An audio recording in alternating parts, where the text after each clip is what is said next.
Catchphrase! All the YouTubers have catchphrases. My catchphrase is going to be catchphrase. Let's talk about Conway's Game of Life. So Conway's Game of Life, it's a game, or a system really, a mathematical system, developed by British mathematician John Conway in 1970. It's this beautiful, simple system of rules that allow you to create these very interesting patterns on a 2D grid over time. Now, I called it a game. It's not really a game in the traditional sense. There's not players. It's what we would call a zero-player game. You give it an initial configuration and you tell it to run, and then without any other input, it will run and do interesting things. Now, the Game of Life was actually developed as a response to a problem that von Neumann had actually worked on back in the 1940s, at least when he wasn't memorizing phone books for fun, which is an interesting factoid from von Neumann's past, something he liked to do as a kid. Now, the Game of Life actually spawned a really interesting new field of research called cellular automata, which is a system of modeling that can be used for biological processes or for other types of models or simulations. Now, I don't want to give away too many details in this demo, but I do want to point out that there are many different versions of the Game of Life available online, such as, for example, this one written in JavaScript, which would be this. We'll go ahead and add a bunch of stuff here and, I don't know, see what happens. We'll tell it to run. Ooh, that was pretty interesting. And now it's kind of hit a steady state. We'll stop, maybe we'll clear it, and, I don't know, run it again. Boom, and then everything's dead. We'll stop and clear it again. So that's one possible implementation of the Game of Life available on the web. Here's another one. This is over here. Here's one where we click a bunch of cells to kind of like make them alive, and then we tell it to start, and then the simulation just kind of runs. So this is obviously hit a steady state, and this is still going. I think it's actually moving. Oh, it's like migrating down. That's really cool. So this is another possible implementation, and of course, we have our own implementation that we're going to work on.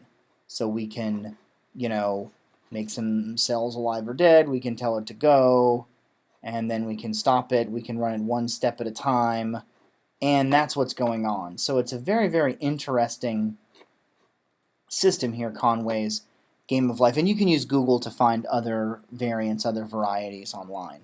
Now, one of the questions, how is it doing this? What's actually going on? I've kind of showed you stuff without really any context. So the grid squares, or the cells, they have neighbors, and the cells themselves are either alive or dead, and their neighbors are either alive or dead. Now this is actually pretty simple. If the cell is white, so it's not colored in, it's dead, and if it's been colored in, so red or green or whatever color this particular implementation of Game of Life you're using colors things in, then we would say that it's alive. And with neighbors, it includes the diagonals, so it's not just the neighbors directly next to the cell, it's also the ones that are diagonally next to it. So for example, how many cells are alive in this version? This is over on Moodle, so go ahead over there, try it out, see if you get the right answer. Did you get 3? If so, you're correct. You can see there's a bunch of cells not colored in.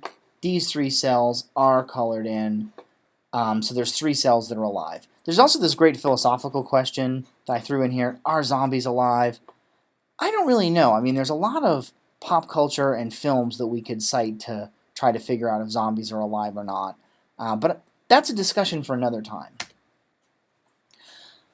So how do we actually figure out whether cells should be alive or dead throughout time as the simulation goes on? There's actually 4 very simple rules we're going to use to update the grid. So loneliness. Any live cell with fewer than 2 live neighbors dies of loneliness. Nobody to hang out with, too depressing, whatever, that cell dies of loneliness. There's also happiness. Any live cell with 2 or 3 live neighbors will live on to the next generation. So if you've got 2 or 3 neighbors, you've got a sense of community, you've got some friends, you can share some resources together, life is good, you live. There's also overcrowding. Any live cell with more than 3 live neighbors actually dies. So 4 or more neighbors, you die in the next generation of overcrowding. Reproduction.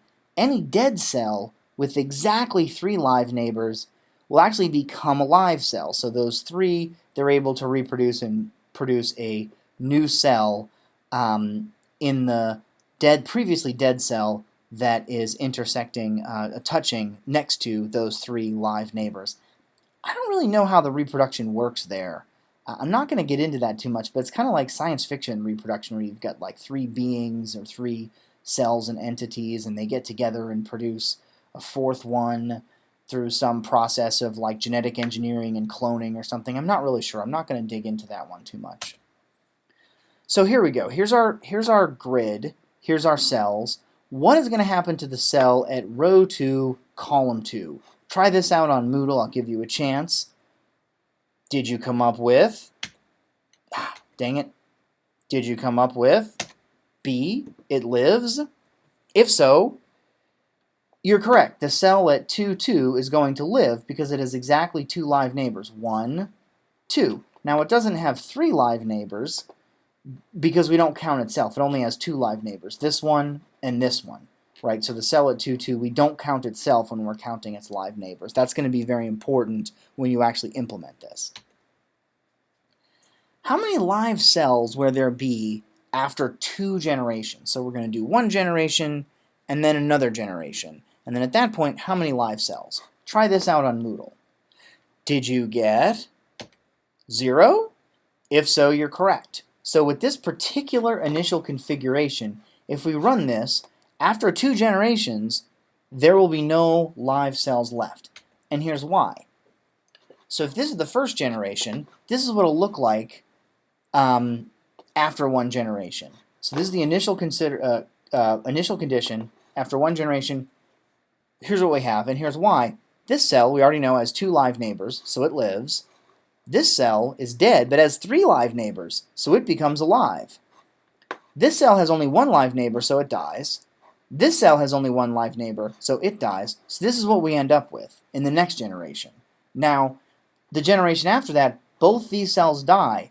This cell has 1 neighbor, this cell has 1 neighbor. They both die in the next generation. So that's very sad. After 2 generations, this initial pattern actually dies out. So what will this initial configuration look like after 1 generation? I'll give you a chance to head on over to Moodle and try that out. Did you come up with A? If so, you're correct. This is known as a still life. So here's our initial configuration. It looks like this because this cell has 3 neighbors, and this cell has 3 neighbors, and this cell has 3 neighbors, and this cell has 3 neighbors. So they all live to the next generation, assuming that no other cells come in contact with, assuming that none of these cells around the edge here somehow become alive in the next generation. This will just stay exactly like this for as many generations as we simulate. So what does this look like after 1 generation? I'll give you a chance to try this out. Did you come up with B? If so, you're correct. This is known as an oscillator. So if you think about it, we got 2 live neighbors, so we live. 1 neighbor dies, 1 neighbor dies, 3 neighbors becomes alive, 3 neighbors becomes alive, bam, that's what this looks like.